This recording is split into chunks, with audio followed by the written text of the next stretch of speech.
a lot. How the fuck do you think they did this?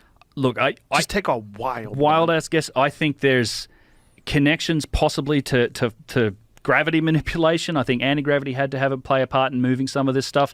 I actually think there's some connections to some of the work that's being done with this plasmoid implosion technology, the stuff that Randall's been looking into that's coming back to talk a little bit about.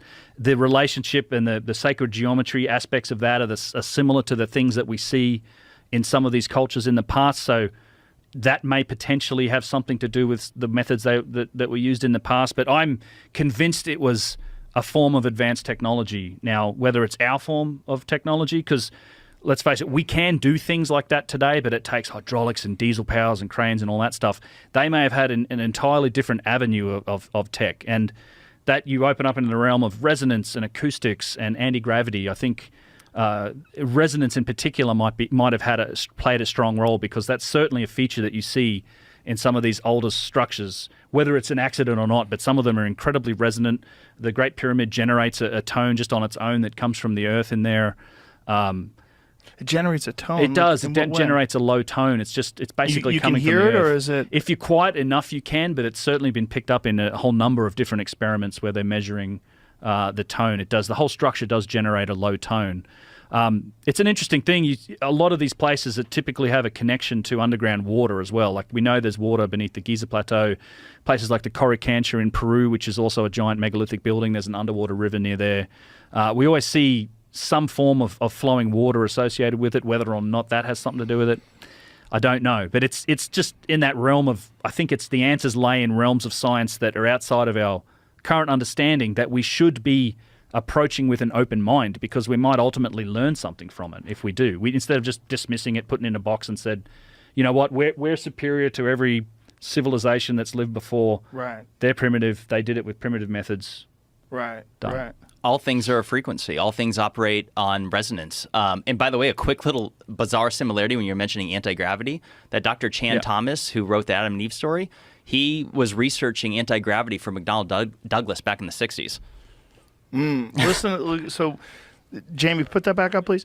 A recent study published on Ancient Origins website claims that the ancient Egyptians benefited from the sound in the construction of the Great Pyramid of Giza and relied on the discovery of a dead end in the rock inside the pyramid room as a tube of acoustic resonance that generates ultrasonic waves at a base frequency within 5 hertz. This raises the questions of the importance of ultrasound for the ancients, and can we find the use of sound waves between ancient cultures elsewhere in the world?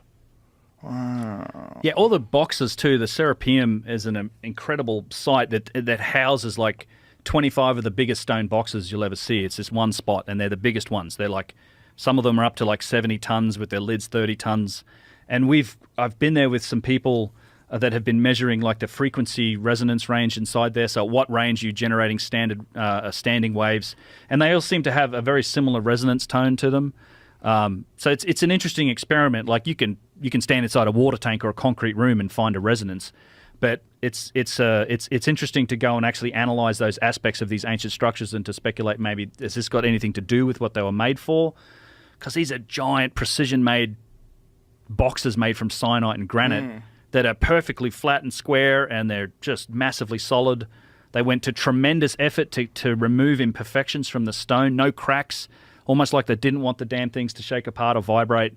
Well, it's just the sheer scale of them. Like it flies in the face of logic. Like the actual archaeologists that want to lock this down and try to come up with some sort of a conventional reason and, some sort of an explanation that we can all get behind. Oh, they used pulleys and pushed them on logs. Like, shut the fuck up. Yeah. Just shut the fuck up. What you're saying doesn't even make any goddamn sense. It's way more likely that there was incredibly sophisticated technology that existed, and it's way more likely, in face of the evidence of the Younger Dryas impact theory, that shit was wiped out. And that we're talking about a really advanced civilization that lived a long time ago that's more advanced than we are today, but moved in a different direction. Like we moved in the direction of combustion engines and electronics, and they moved in some other direction, but achieved maybe many thousands of years more sophistication in that direction than we have with our internal combustion engines and electricity and all the shit that we use. And it's important for people to understand that these primitive methods that are suggested and pushed very hard by the, quote, mainstream, they don't test any of these. Like, show me them moving, 1,000-ton stone on logs. Let's see that. They've never cut one single box, like you said, in half, or even completed one single average size box, or any box. When I say box, I'm talking about a stone block with the primitive methods. Well, you have shown that they've moved that 1,000-ton stone. Right. The Thunderstone, yeah. But there's no, again, they weren't using railway tracks and ball bearings. And ball bearings. Sophisticated, but also the way it's constructed, it's just a rock. It's not like this amazing obelisk that's carved out of a mountain 1,000 miles away. It's not. There's nothing like that. Right. There's also no evidence for it in dynastic Egypt. That's the other thing. They can't. The earliest parts of, look, the crazy thing about it is in the Old Kingdom, the mainstream archaeologists, there's some disagreement on this, but in general, they don't grant them the ability to even quarry granite. They say that in the Old Kingdom they couldn't quarry granite. They made all of their granite artifacts from surface granite. It's the craziest thing. No wheel, no use of the wheel. Never in the Egyptian civilization did they grant them the use of the pulley. It was literally human horsepower, ropes, levers, and wooden sleds. That's it. The Romans came along and the Greeks, and they started using pulleys and force multipliers and stuff like that, but there's no evidence for that in the dynastic Egyptian civilization. Have you ever had a conversation with all the information that you have at your disposal, like right off the top of your head? Have you ever had a conversation with a conventional archaeologist that wants to argue this with you? On email a couple of times, but not in life. What do they say on email? It's a lot of it is. I want to keep my job. That's what they say. I think there's a bit of that. If you read my textbook, it has all the answers. I shouldn't be an expert, but fuck you. Yeah. I bought a BMW, you piece of shit. You try to take it from me. I'm tenured. Yeah, I'm tenured. They say, like, we know how they did it because they talk about it. So, for example, with the giant statues, right, there's a scene on a wall. It's called the Djibouti Hotep image. And it shows the Egyptians, it's all, you see these dudes in profile. It's an Egyptian drawing. Definitely dynastics made the drawing.